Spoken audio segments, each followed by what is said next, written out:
বিয়া বাড়ি বা কোনো অনুষ্ঠানে যাওয়ানোর সময় আলমারি দিয়ে যখন জামা কাপড় খুঁজি যে এটাই হাত দিই, দেখে মনে হয় এটা পুরানো হয়ে গেছে। কতবার এই জামা কাপড় পইরা কত জায়গায় গেছে, এই জামা কাপড় পইরা আর বিয়া বাড়ি যাওয়া যাইবে না।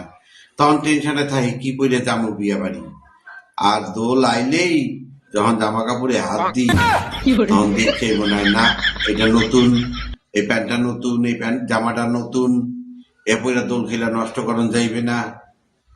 তাও বাইচ্ছে বুঝছে যখন একটা জামার প্যান্ট বাইর করি, ওই ফরিদপুরিয়া বেডি কোন হান দিয়ে যেন লাভ ফা দিয়ে হ্যাঁ এই নতুন জামা নতুন প্যান্ট বাইর করছো আলমারি দিয়ে, তুমি দোল খেলবা বুঝলা, ফাইজলামি পাইছো, রাম ওই জামা পর। তারপরে কাজগো করছে কি, দিন 15 আগে আমার একটা পুরান গেঞ্জি গর্মসনে লেগে দিছিলাম, এইটারে কাজটা দিয়া এইটা পয়সা দোল খেলবা। বোঝে কি কপাল আমার।